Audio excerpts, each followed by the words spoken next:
और बड़ी खबर फिल्म जगत से जुड़ी हुई। फिल्म जगत से ड्रग्स कनेक्शन के मुद्दे पर अब एक्टर भी दो गुटों में बटे हुए नजर आ रहे हैं। सुशांत सिंह राजपूत की मौत की जांच से जुड़े ड्रग्स एंगल का मुद्दा लगातार दूसरे दिन संसद में उठा। मॉनसून सत्र के पहले दिन बीजेपी सांसद रवि किशन ने लोकसभा में फिल्म इंडस्ट्री में ड्रग्स रैकेट का मुद्दा उठाया और आज समाजवादी पार्टी के राज्यसभा सांसद जया बच्चन ने बिना नाम लिए रवि किशन पर पलटवार किया। जया बच्चन ने आरोप लगाया कि ड्रग्स रैकेट की आड़ लेकर फिल्म इंडस्ट्री को बदनाम करने की साजिश रची जा रही है। जिन लोगों ने फिल्म जगत से नाम कमाया वो लोग ही अब उसे बदनाम कर रहे हैं। जया बच्चन ने इशारों में बीजेपी सांसद रवि किशन का नाम लिए बिना उन पर कई बड़े गंभीर आरोप लगाए। जया बच्चन ने सरकार को ऐसे लोगों के खिलाफ कड़े कदम उठाने की मांग की। In order to divert the attention of the people, we are being used to be flogged by the social media and the government's non-support.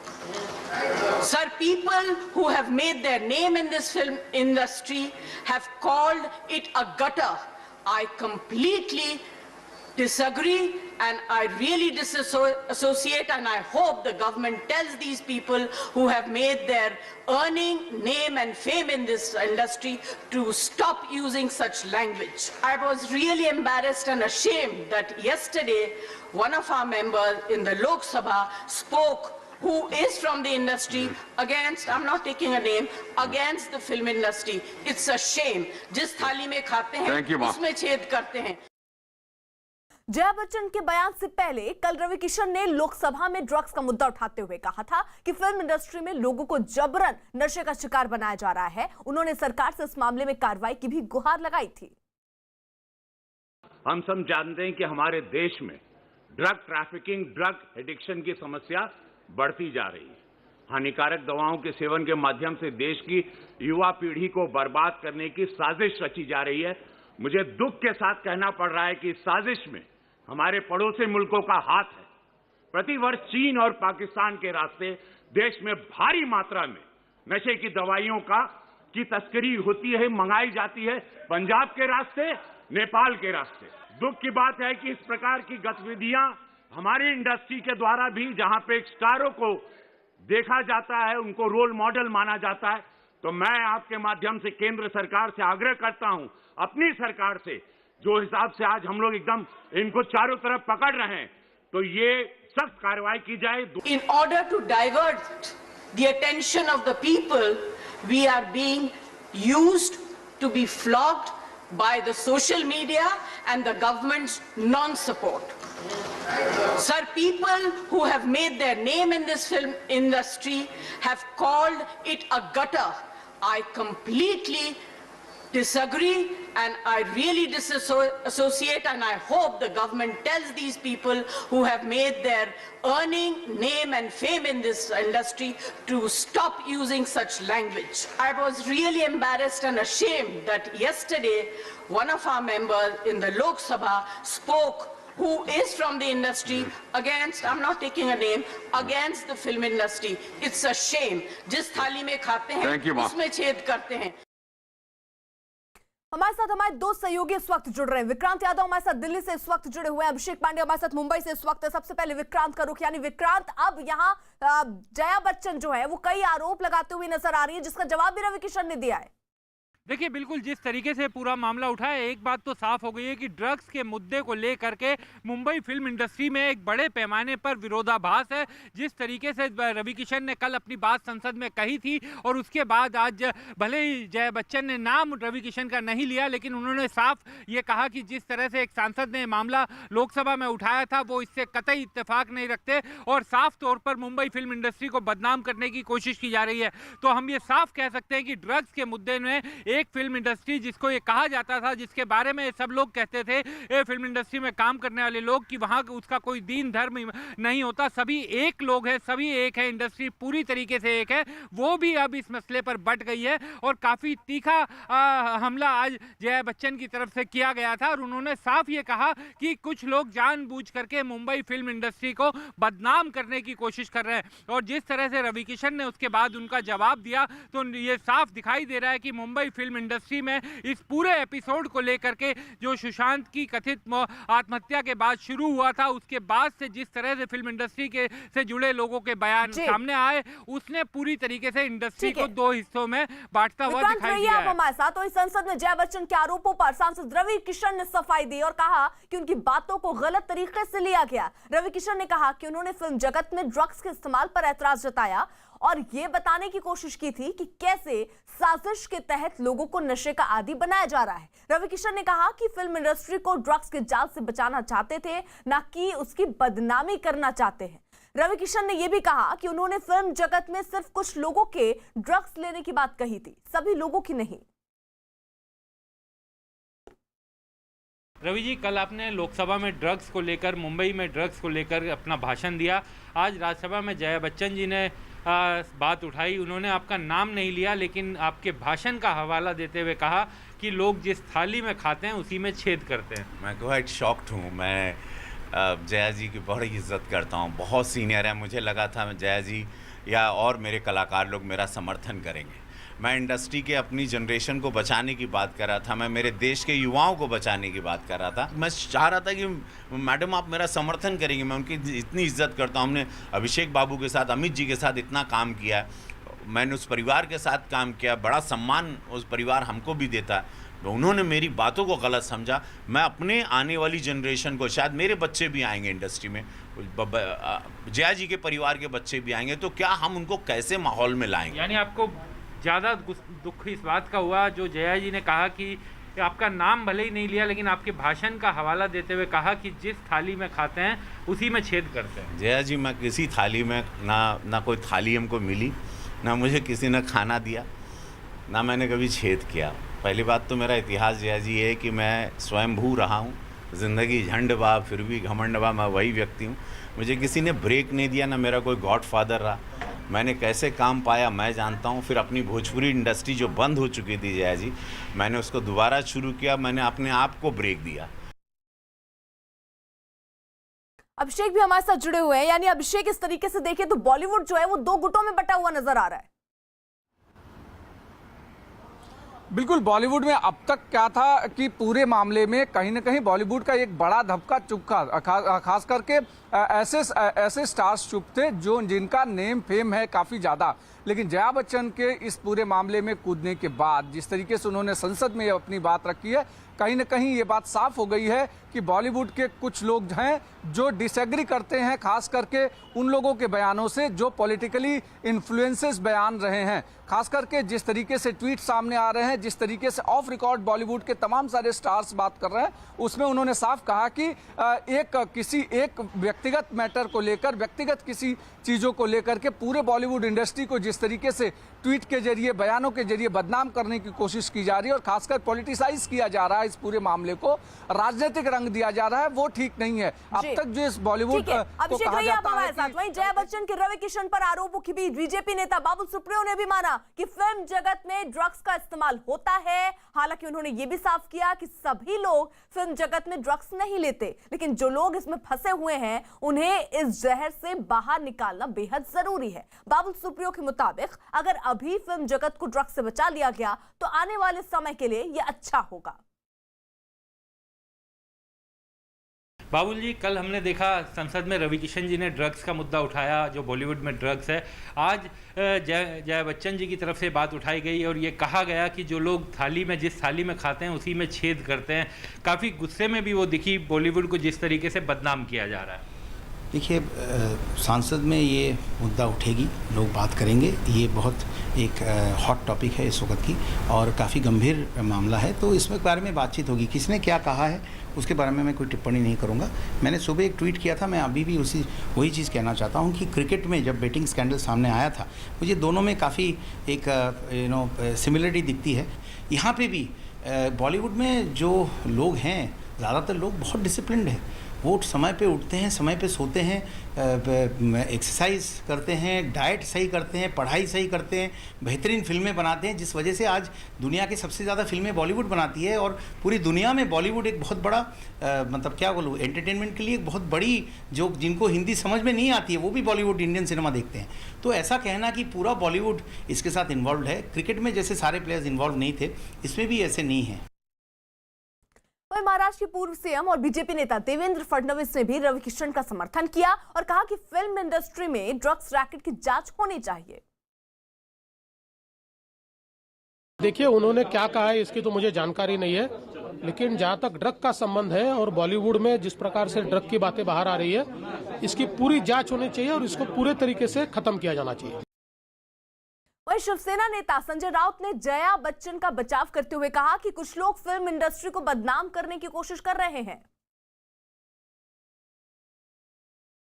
जिस तरह से जया बच्चन ने मुद्दा उठाया, ड्रग्स का मुद्दा उठाया और कहा कि बदनाम करने की कोशिश की जा रही है, कैसे देखते हैं? बहुत बड़ी साजिश लगती है मुझे इंडस्ट्री को बदनाम करने की। देखिए, हिंदुस्तान में हमारी जो इंडस्ट्री है एक ऐसा महत्व रखती है कि एक तो रोज़गार तो है, 5 लाख लोगों को रोज़गार देती है। जया जी ने कहा पूरे विश्व में बॉलीवुड की वजह से हमारा देश का भी बहुत नाम होता है, सब कुछ मिलता है हमारे लोगों को।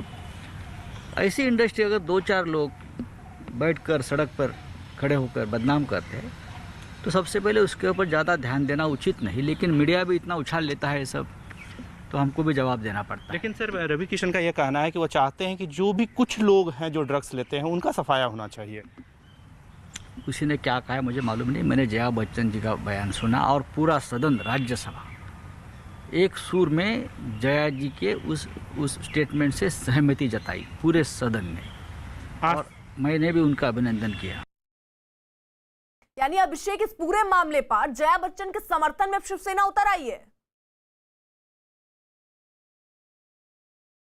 किसी का साथ नहीं मिल रहा था और खास करके बॉलीवुड इंडस्ट्री में जिस तरीके से कंगना आक्रामक हैं और कंगना के आक्रामक होने के बाद बीजेपी कंगना के सहारे शिवसेना पर पूरी तरीके से हमलावर है। ऐसे में पहली बार शिवसेना को कहीं न कहीं इशारों में भले ही, लेकिन जया बच्चन का जिस तरीके से साथ मिला है, यानी बच्चन परिवार खासकर बॉलीवुड इंडस्ट्री में एक सम्मानित परिवार है और उसका साथ मिलना और खास करके बिना नाम लिए जिस तरीके से बीजेपी के ऊपर हमलावर होना जया बच्चन का, उससे कहीं न कहीं शिवसेना को कम से कम ये जरूर पॉलिटिकली माइलेज मिलेगा कि जो बॉलीवुड इंडस्ट्री को बदनाम करने के कुछ लोग राजनीतिक साजिश रच रहे हैं, उसको जो शिवसेना कह रही थी, अब वो चीजें सामने आ रही है। खुद बॉलीवुड इंडस्ट्री के भीतर से जिस तरीके से लोगों की आवाज आ रही है, उसको कहीं ना कहीं शिवसेना एक माइलेज के तौर पर लेगी। और मेरी जो जानकारी है उसके अनुसार ये कि शिवसेना भी आने वाले शिवसेना की जो विंग है, खास करके कामगार सेना, जो बॉलीवुड इंडस्ट्री के भीतर काम करने वाली सेना है,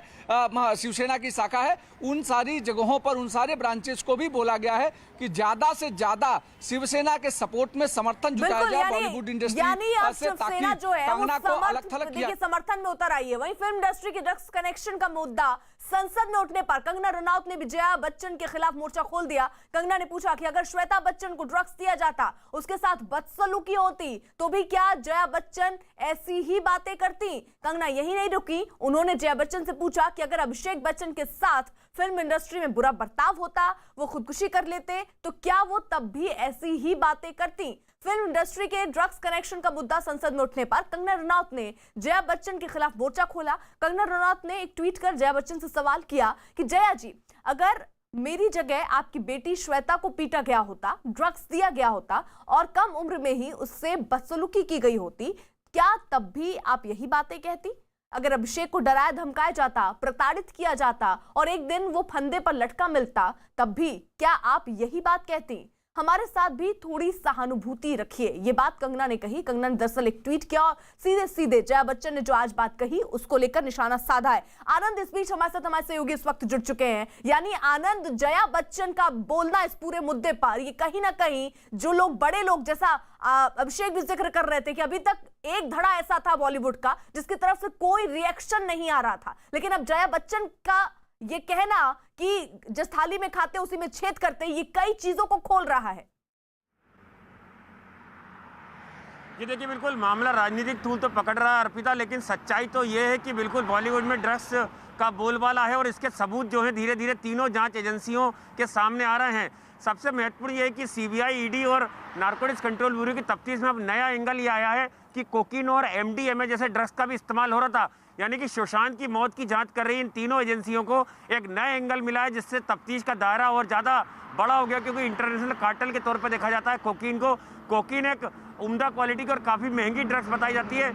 अगर कोकीन और एमडीएमए जैसे ड्रग्स का सेवन अगर रिया चक्रवर्ती की मंडली में करा जा रहा है या सुशांत सिंह के आसपास रहने वाले लोग जो है वो करते थे, तो जाहिर तौर पर इसका पूरा जो नेक्सस है काफ़ी आगे तक जाता है। और यही वजह है कि कई फिल्म स्टारों के नाम जो हैं वो तफ्तीश में सामने आए, जिन्हें सम्मान का सामना करना पड़ेगा, उन्हें अपनी सफाई देना पड़ेगी, उन्हें बताना पड़ेगा कि आप सुशांत और रिया से कैसे जुड़े थे।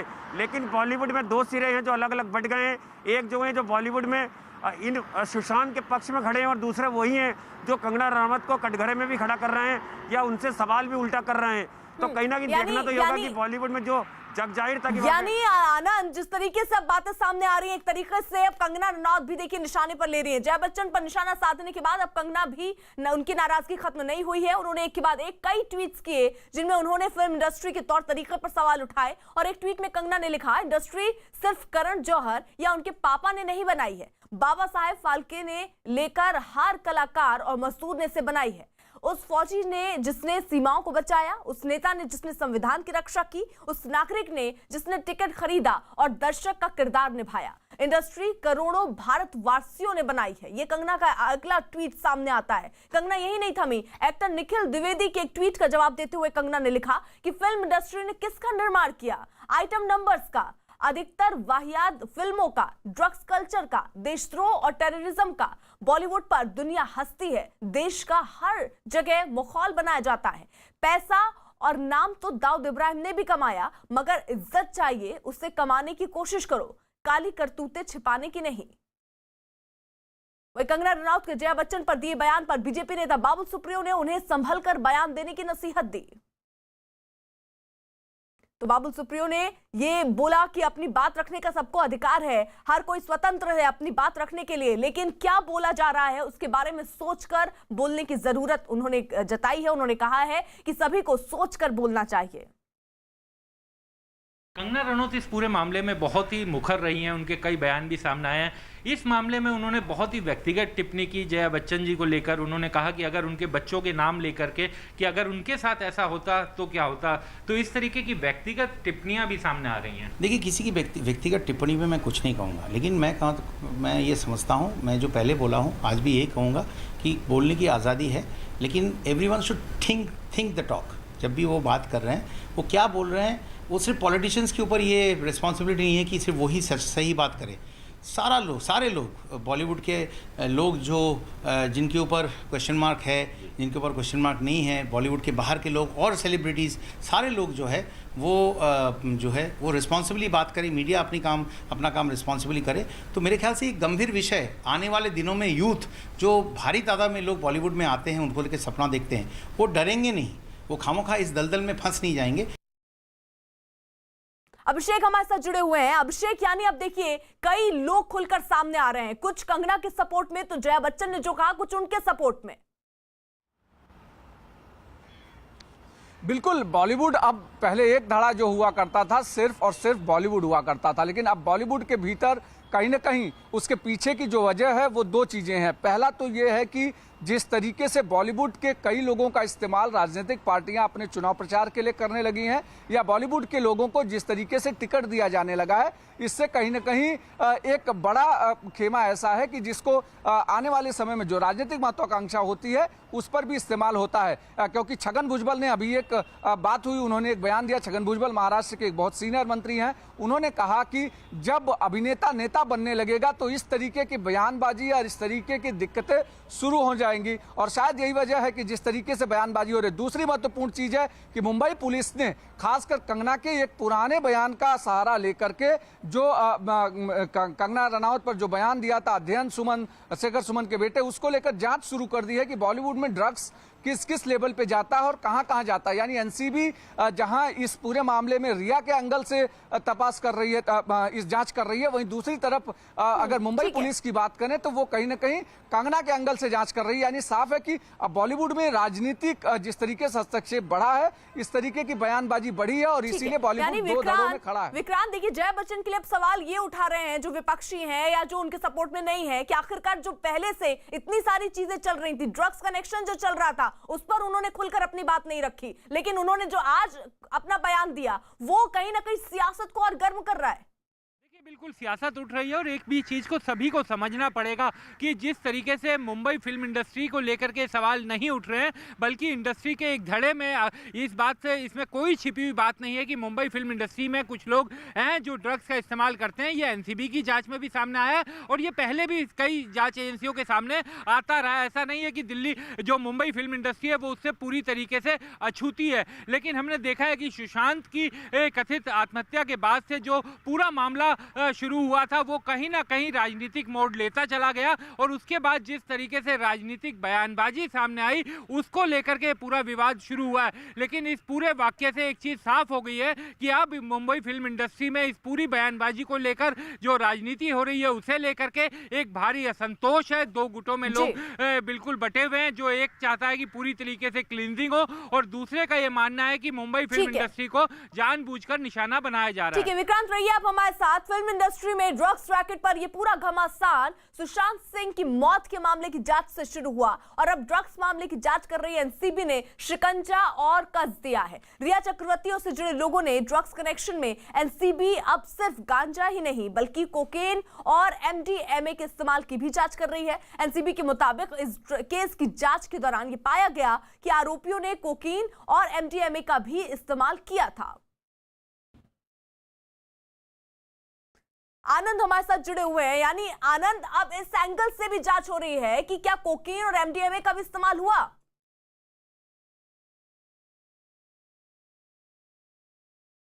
आनंद, शायद आनंद तक आवाज नहीं पहुंच रही, लेकिन ये बहुत ही बड़ा मुद्दा इस वक्त का जो सामने आ रहा है। दरअसल रिया चक्रवर्ती और उसके से जुड़े जो लोग हैं उन्होंने ड्रग्स कनेक्शन में एनसीबी पर यह जानकारी एनसीबी को दी कि सिर्फ गांजा ही नहीं बल्कि कोकेन और एमडीएमए के इस्तेमाल भी वहां पर किया जा रहा था। एनसीबी के मुताबिक इस केस की जांच के दौरान यह पाया गया कि आरोपियों ने कोकीन और एमडीएमए का भी इस्तेमाल किया था। यानी विक्रांत, अब एक और नया एंगल, पहले ये कहा जाता सिर्फ गांजा है, लेकिन जो पूछताछ के बाद चीजें क्लियर हो रही हैं, साफ हो रही हैं, वो ये कि कोकीन और एमडीएमए का भी इस्तेमाल हुआ था।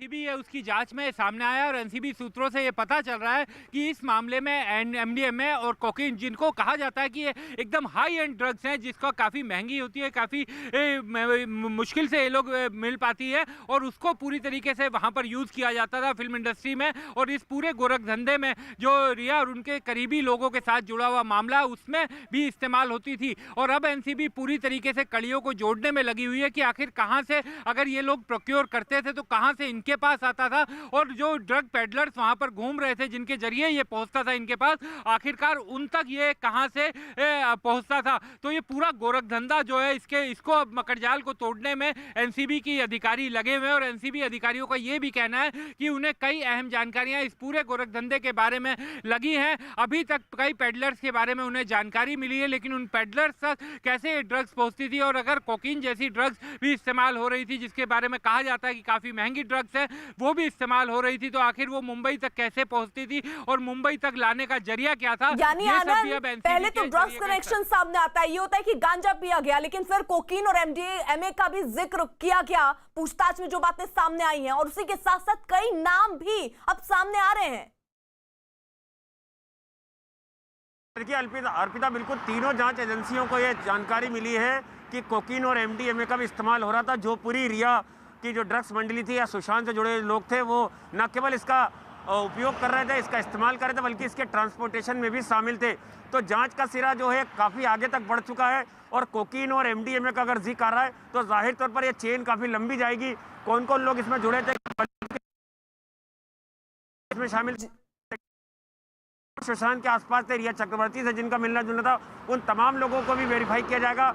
और जैसे कि 3 से 4 नाम सामने आ चुके हैं जिनके नाम का खुलासा हो चुका है, उन्हें जल्द सम्मान का सामना करना पड़ेगा। जाहिर तौर पर उनसे बिल्कुल रहिए आनंद, आप हमारे साथ। इस वक्त की एक और बड़ी खबर आ रही है। रक्षा मंत्री राजनाथ सिंह अब से थोड़ी देर में चीन को करारा जवाब देंगे। थोड़ी देर में रक्षा मंत्री चीन के मुद्दे पर लोकसभा में बोलेंगे, जहां वो एक बार फिर चीन को कड़ी चेतावनी देंगे। एलएसी विवाद और चीन की जासूसी से जुड़े मामले पर राजनाथ सिंह पूरी जानकारी भी देंगे। विपक्ष ने इस मामले में हालांकि चर्चा की मांग की थी और जो जानकारी मिल रही है कि 3:30 बजे का ये वक्त है जब रक्षा मंत्री बोलेंगे लोकसभा में। विक्रांत हमारे साथ, हमारे सहयोगी इस वक्त जुड़े हुए हैं। यानी विक्रांत, थोड़ी देर में जो पूरा देश जानना चाहता और जिसकी मांग विपक्ष भी कर रहा था, उस पूरे मुद्दे पर राजनाथ सिंह बोलेंगे।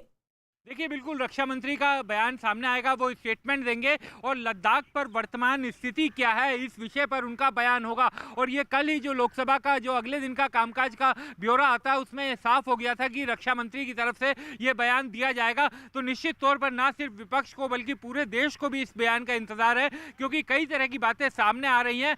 रक्षा मंत्री जब अपना बयान देंगे तो वो संसद के भीतर उनका बयान है, एक तरह से वो सरकार का आधिकारिक बयान है कि क्या सरकार इस मामले पर आज तक का जो भी बीते दिनों में वाक्य सामने आया उस पर क्या कहना चाहती है, क्या सरकार का रुख है, उस बयान से साफ होगा। और विपक्ष लगातार ये मांग कर रहा था कि चीन के मसले पर एक डिस्कशन होनी चाहिए। सदन में मैं अपने सभी सम्मानित सदस्यों को लद्दाख की पूर्वी सीमाओं पर हाल में हुई गतिविधियों से अवगत कराने के लिए उपस्थित हुआ हूं। जैसा कि आपको ज्ञात है, हमारे माननीय प्रधानमंत्री श्री नरेंद्र मोदी जी ने हाल ही में लद्दाख का दौरा कर हमारे बहादुर जवानों से मुलाकात की थी एवं उन्हें यह संदेश भी दिया था कि समस्त देशवासी अपने वीर जवानों के साथ खड़े हैं। अध्यक्ष महोदय, मैंने भी लद्दाख जाकर अपने शूरवीरों के साथ कुछ समय बिताया है और मैं आपको यह बताना चाहता हूं कि मैंने उनके अदम्य साहस, शौर्य और पराक्रम को महसूस भी किया है। आप जानते हैं कि कर्नल संतोष बाबू और उनके 19 वीर साथियों ने अपनी मातृभूमि की रक्षा करते हुए अपना सर्वोच्च बलिदान दिया है। अध्यक्ष महोदय, कल ही सदन ने 2 मिनट मौन रखकर उन्हें अपनी श्रद्धांजलि अर्पित की है। सबसे पहले मैं संक्षेप में चाइना के साथ हमारे बाउंड्री इश्यूज के बारे में बताना चाहता हूं। जैसा कि सदन इस बात से अवगत है कि भारत एवं चीन की सीमा का प्रश्न अभी तक अनरिजॉल्व्ड है। भारत और चाइना की बाउंड्री का कस्टमरी और ट्रेडिशनल अलाइनमेंट चाइना नहीं मानता है। हम यह मानते हैं कि यह अलाइनमेंट वेल एस्टेब्लिश्ड भौगोलिक सिद्धांतों पर आधारित है, जिसकी पुष्टि न केवल ट्रीटीज और एग्रीमेंट द्वारा बल्कि हिस्टोरिक यूजेस के प्रैक्टिसेस द्वारा भी हुई है। इससे दोनों देश सदियों से अवगत हैं, जबकि चाइना यह मानता है कि बाउंड्री अभी भी औपचारिक रूप से निर्धारित नहीं है। साथ ही चाइना यह भी मानता है कि हिस्टोरिकल ज्यूरिडिक्शन के आधार पर जो ट्रेडिशनल कस्टमरी लाइन है उसके बारे में दोनों देशों की एक अलग अलग व्याख्या है। दोनों देश 1950 एवं 1960 के दशक में इस पर बातचीत कर रहे थे, परंतु इस पर म्यूचुअली एक्सेप्टेबल समाधान नहीं निकल पाया। जैसा कि यह सदन अच्छी तरह अवगत है कि चाइना भारत की लगभग 38,000 स्क्वायर किलोमीटर भूमि का अनधिकृत कब्जा लद्दाख में किए हुए है। इसके अलावा 1963 में एक तथाकथित बाउंड्री एग्रीमेंट के तहत पाकिस्तान ने पीओके की 5,180 स्क्वायर किलोमीटर भारतीय जमीन अवैध रूप से चाइना को सौंप दी है। चाइना अरुणाचल प्रदेश की सीमा से लगे हुए लगभग 90,000 स्क्वायर किलोमीटर भारतीय क्षेत्र को भी अपना बताता है। अध्यक्ष महोदय, भारत तथा चाइना दोनों ने औपचारिक तौर पर यह माना है कि सीमा का प्रश्न एक जटिल मुद्दा है, जिसके समाधान के लिए पेशेंस की आवश्यकता है तथा इस इशू का फेयर, रीजनेबल और म्यूचुअली एक्सेप्टेबल समाधान शांतिपूर्ण बातचीत के द्वारा निकाला जाना चाहिए। अंतरिम रूप से दोनों पक्षों ने यह मान लिया है कि सीमा पर पीस और ट्रैंक्विलिटी बहाल रखना बाइलेटरल रिलेशंस को बढ़ाने के लिए यह अत्यंत आवश्यक है। मैं यह भी बताना चाहता हूं कि अभी तक इंडिया चाइना के बॉर्डर एरियाज में commonly delineated line of actual control नहीं है और LAC को लेकर दोनों का परसेप्शन अलग अलग है। इसलिए पीस और ट्रैंक्विलिटी बहाल रखने के लिए दोनों देशों के बीच कई तरह के एग्रीमेंट्स और प्रोटोकॉल्स भी हैं। इन समझौतों के तहत दोनों देशों ने यह माना है कि LAC पर पीस और ट्रैंक्विलिटी बहाल रखी जाएगी, जिस पर LAC की अपनी अपनी रेस्पेक्टिव पोजीशंस और बाउंड्री क्वेश्चन का कोई असर नहीं माना जाएगा। इस आधार पर वर्ष 1988 के बाद से दोनों देशों के बाइलेटरल रिलेशंस में काफी विकास हुआ था।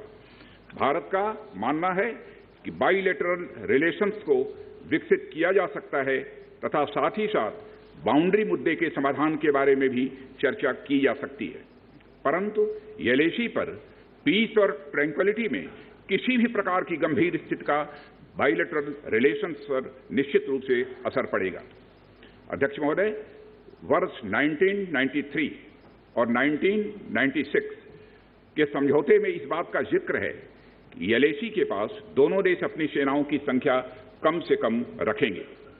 समझौते में यह भी है कि जब तक बाउंड्री इश्यूज का पूर्ण समाधान नहीं होता है, तब तक LAC को स्ट्रिक्टली रेस्पेक्ट और एडहेर किया जाएगा और उसका उल्लंघन किसी भी सूरत में नहीं किया जाएगा।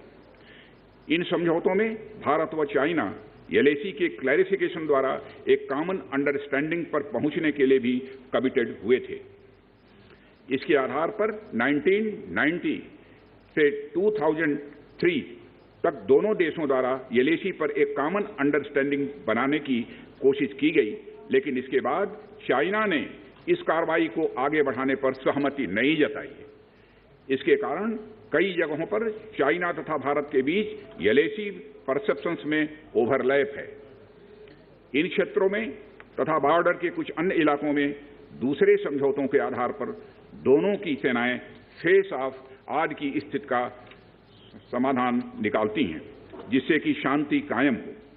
इससे पहले कि मैं सदन को वर्तमान स्थिति के बारे में बताऊं, अध्यक्ष महोदय, मैं यह बताना चाहता हूं कि सरकार की विभिन्न इंटेलिजेंस एजेंसीज के बीच कोऑर्डिनेशन का एक इलेबोरेट और टाइम टेस्टेड मैकेनिज्म है, जिसमें सेंट्रल आर्म्ड पुलिस फोर्सेज और तीनों हमारी आर्म्ड फोर्सेज की इंटेलिजेंस एजेंसीज भी शामिल हैं। टेक्निकल और ह्यूमन इंटेलिजेंस को लगातार कोऑर्डिनेटेड तरीके से इकट्ठा किया जाता है तथा आर्म्ड फोर्सेज से उनके डिसीजन मेकिंग के लिए भी शेयर किया जाता है। अध्यक्ष महोदय, अब मैं सदन को इस साल की उत्पन्न परिस्थितियों से अवगत कराना चाहता हूं। अप्रैल माह से ईस्टर्न लद्दाख की सीमा पर चाइना की सेनाओं की संख्या तथा उनके आर्मामेंट्स में काफी वृद्धि देखी गई है। मई महीने के प्रारंभ में चाइना ने गलवान घाटी क्षेत्र में हमारी ट्रूप्स के नॉर्मल ट्रेडिशनल पेट्रोलिंग पैटर्न में व्यवधान शुरू किया, जिसके कारण फेस ऑफ की स्थिति उत्पन्न हुई। ग्राउंड कमांडर्स द्वारा इस समस्या को सुलझाने के लिए विभिन्न समझौतों तथा प्रोटोकॉल के तहत वार्ता की जा रही थी। इसी बीच मई महीने के मध्य में चाइना द्वारा वेस्टर्न सेक्टर में कई स्थानों पर LAC पर ट्रांसग्रेशन करने की कोशिश की गई। इसमें कोंगकाला, गोगरा एंड पेंगोंग लेक का नॉर्थ बैंक शामिल है। इन कोशिशों को हमारी सेनाओं ने समय पर देख लिया तथा उसके लिए आवश्यक जवाबी कार्रवाई भी की है। अध्यक्ष महोदय, हमने चाइना को डिप्लोमेटिक तथा मिलिट्री चैनल्स के माध्यम से यह अवगत करा दिया कि इस प्रकार की गतिविधियां स्टेटस को यूनिलेटरली बदलने का प्रयास है और यह भी साफ कर दिया गया कि ये प्रयास हमें किसी भी सूरत में मंजूर नहीं है। अध्यक्ष महोदय, LAC के ऊपर फ्रिक्शन बढ़ता हुआ देखकर दोनों तरफ के सैन्य कमांडरों ने 6 जून 2020 को मीटिंग की तथा इस बात पर सहमत बनी कि रेसिप्रोकल एक्शंस के द्वारा डिसएंगेजमेंट किया जाए। दोनों पक्ष इस बात पर भी सहमत हुए कि LAC को माना जाएगा तथा कोई ऐसी कार्रवाई नहीं की जाएगी जिससे स्टेटस को बदले। किंतु इस सहमति के वायलेशन में चीन द्वारा एक वायलेंट फेस ऑफ की स्थिति 15 जून को गलवान में क्रिएट की गई। हमारे बहादुर सिपाहियों ने, हमारे बहादुर सेना के जवानों ने अपनी जान का बलिदान दिया और साथ ही चीनी पक्ष को भी भारी क्षति पहुंचाई है अध्यक्ष महोदय, और अपनी सीमा की सुरक्षा में वह कामयाब रहे हैं। इस पूरी अवधि के दौरान हमारे बहादुर जवानों ने जहां संयम की जरूरत थी वहां संयम रखा, तथा जहां शौर्य की जरूरत थी वहां शौर्य प्रदर्शित किया है अध्यक्ष महोदय। मैं सदन से अध्यक्ष महोदय यह अनुरोध करता हूं कि हमारे दिलेर जवानों की वीरता एवं उनके बहादुरी की भूरी भूरी प्रशंसा की जानी चाहिए। हमारे बहादुर जवान अत्यंत मुश्किल परिस्थितियों में अपने अथक प्रयास से समस्त देशवासियों को सुरक्षित रख रहे हैं। एक ओर किसी को भी हमारे सीमा की सुरक्षा के प्रति हमारे डिटर्मिनेशन के बारे में संदेह नहीं होना चाहिए, वहीं भारत यह भी मानता है कि पड़ोसियों के साथ शांतिपूर्ण संबंधों के लिए आपसी सम्मान और आपसी सेंसिटिविटी भी आवश्यक है। क्योंकि हम मौजूदा स्थिति का डायलॉग के जरिए समाधान चाहते हैं और हमने चाइनीज साइड के साथ डिप्लोमेटिक और मिलिट्री एंगेजमेंट बनाए रखा है। इन डिस्कशंस में 3 की प्रिंसिपल्स हमारी अप्रोच को तय करते हैं। फर्स्ट, दोनों पक्षों को एलएसी का सम्मान और कड़ाई से पालन करना चाहिए। सेकंड, किसी भी पक्ष को अपनी तरफ से यथास्थिति का उल्लंघन करने का प्रयास नहीं करना चाहिए। और थर्ड, दोनों पक्षों के बीच सभी समझौतों और अंडरस्टैंडिंग्स का पूर्णतया पालन होना चाहिए। चाइनीज साइड की यह पोजीशन है कि स्थिति को एक जिम्मेदार ढंग से हैंडल किया जाना चाहिए और द्विपक्षीय समझौतों एवं प्रोटोकॉल के अनुसार शांति एवं सद्भाव सुनिश्चित किया जाना चाहिए। वह भी यही कहते हैं। जबकि ये डिस्कशन चल ही रहे थे, चीन की तरफ से 29 और 30 अगस्त की रात को प्रोवोकेटिव सैनिक कार्रवाई की गई, जो पेंगोंग लेक के साउथ बैंक एरिया में स्टेटस को बदलने का प्रयास था। लेकिन एक बार फिर हमारी आर्म फोर्सेस द्वारा टाइमली और फॉर्म एक्शंस के कारण उनके प्रयास विफल कर दिए अध्यक्ष महोदय। अध्यक्ष महोदय, जैसा कि उपर्युक्त घटनाक्रम से यह स्पष्ट है, चीन की कार्रवाई से हमारे विभिन्न द्विपक्षीय समझौतों के प्रति उसका डिसरिगार्ड पूरी तरह से दिखता है। चीन द्वारा ट्रुप्स की भारी मात्रा में तैनाती किया जाना 1993 और 1996 के समझौतों का यह उल्लंघन है। एलएसी का सम्मान करना और उसका कड़ाई से पालन किया जाना सीमा क्षेत्रों में शांति और सद्भाव का आधार है और इसे 1993 एवं 1996 के समझौते में स्पष्ट रूप से यह स्वीकार भी किया गया है। जबकि हमारी आर्म्ड फोर्सेस इसका पूरी तरह से पालन करती हैं। चाइनीज साइड की ओर से ऐसा नहीं हुआ है।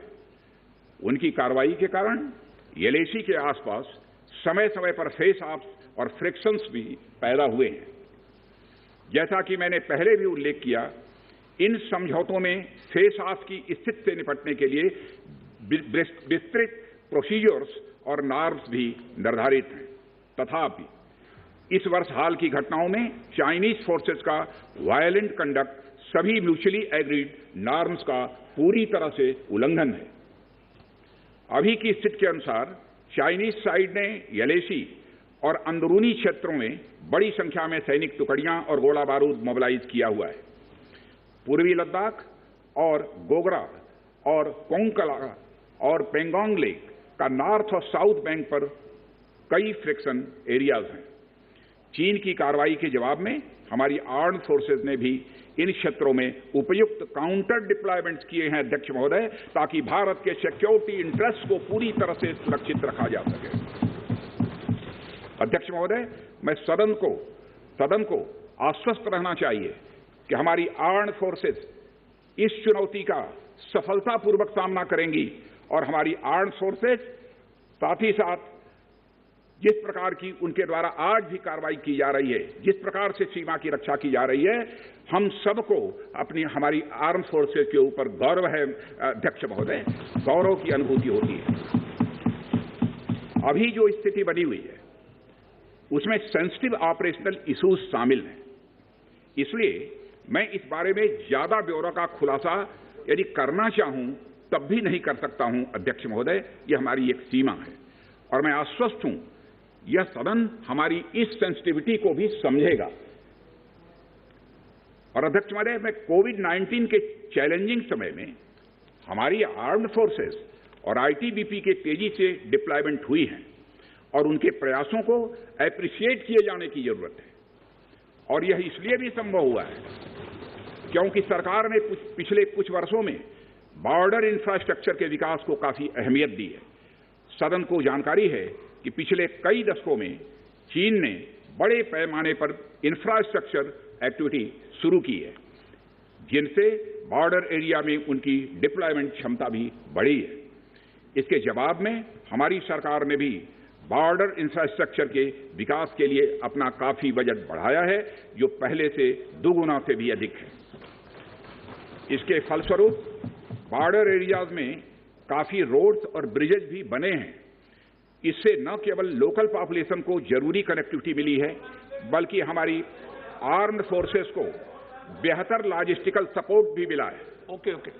अध्यक्ष महोदय, इसके कारण वे बॉर्डर एरियाज में अधिक अलर्ट रह सकते हैं। 1 मिनट, सेक्रेटरी जनरल ट्रांसलेशन शुरू कर दें। आ रहा है, एक बार चेक कर लो। ठीक, एक बार चेक कर लें दोबारा। ठीक, ओके। अध्यक्ष महोदय, इसके कारण वे बॉर्डर एरियाज में अधिक अलर्ट रह सकते हैं और जरूरत पड़ने पर बेहतर जवाबी कार्रवाई भी कर सकते हैं। आने वाले समय में भी सरकार इस उद्देश्य के प्रति पूरी तरह से कमिटेड रहेगी, यह मैं सदन को आश्वस्त करना चाहता हूं। आदरणीय अध्यक्ष महोदय, मैं इस बात पर बल देना चाहूंगा कि भारत हमारे बॉर्डर एरियाज में मौजूदा मुद्दों का हल शांतिपूर्ण बातचीत और कंसल्टेशन के जरिए किए जाने के प्रति कमिटेड है। इस उद्देश्य को पाने के लिए मैं अपने चाइनीज काउंटर पार्ट से 4 सितंबर को मॉस्को में मिला और उनसे हमारी इन डेप्थ डिस्कशन भी हुई। मैंने स्पष्ट तरीके से हमारी चिंताओं को चीनी पक्ष के सामने रखा, जो उनकी बड़ी संख्या में ट्रूप्स की तैनाती और उनका एग्रेसिव बिहेवियर और यूनिलैटरल स्टेटस को बदलने की कोशिश से रिलेटेड था। मैंने यह भी स्पष्ट किया कि हम इस मुद्दे को शांतिपूर्ण ढंग से हल करना चाहते हैं और हम चाहते हैं कि चीनी पक्ष हमारे साथ मिलकर काम करे। वहीं हमने, अध्यक्ष महोदय, यह भी स्पष्ट कर दिया कि हम भारत की सॉवरेनिटी और टेरिटोरियल इंटीग्रिटी की रक्षा के लिए पूरी तरह से डिटरमिन्ड हैं। इसके बाद मेरे कोलीग विदेश मंत्री श्री जयशंकर जी भी 10 सितंबर को मॉस्को में चाइनीज विदेश मंत्री से मिले। दोनों एक एग्रीमेंट पर पहुंचे कि यदि चाइनीज साइड द्वारा सिंसियरली और फेथफुली एग्रीमेंट को इंप्लीमेंट किया जाता है तो कंप्लीट डिसएंगेजमेंट प्राप्त किया जा सकता है और बॉर्डर एरिया में शांति स्थापित हो सकती है। अध्यक्ष महोदय, जैसा कि सभी सम्मानित सदस्यों को जानकारी है कि बीते समय में भी चीन के साथ हमारे बॉर्डर एरियाज में लंबे स्टैंड ऑफ्स की स्थिति यह कई बार बनी है, जिसका शांतिपूर्ण तरीके से समाधान भी किया गया था। हालांकि इस वर्ष की स्थिति, चाहे वो ट्रूप्स की स्केल ऑफ इन्वॉल्वमेंट हो या फ्रिक्शन पॉइंट्स की संख्या हो, वह पहले से बहुत अलग है। फिर भी हम मौजूदा स्थिति के शांतिपूर्ण समाधान के लिए पूरी तरह से कमिटेड हैं। इसके साथ साथ मैं सदन को आश्वस्त करना चाहता हूं कि हम सभी परिस्थितियों से निपटने के लिए भी तैयार हैं।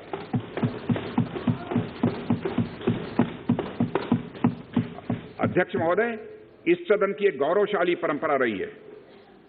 दोहराना चाहता हूं अध्यक्ष महोदय कि सदन की एक गौरवशाली परंपरा रही है कि जब भी देश के समक्ष कोई बड़ी चुनौती आई है तो इस सदन ने भारतीय सेनाओं की दृढ़ता और संकल्प के प्रति पूरी अपनी एकता और भरोसा दिखाया।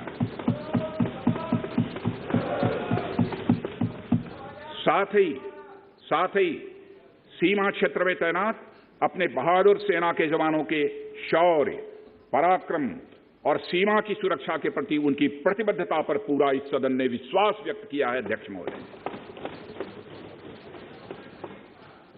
और अध्यक्ष महोदय, मैं आपको यह विश्वास दिलाना चाहता हूं कि हमारे आर्म्ड फोर्सेस के जवानों का जोश एवं हौसला बुलंद है, इस पर किसी को संदेह नहीं होना चाहिए।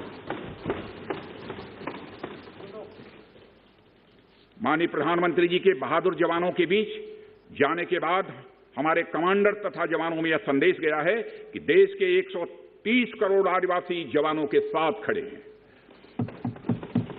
उनके लिए बर्फीली ऊंचाइयों के अनुरूप विशेष प्रकार के गर्म कपड़े, उनके रहने का स्पेशलाइज टेंट तथा उनके सभी अस्त्र शस्त्र एवं गोला बारूद की पर्याप्त व्यवस्था की गई है।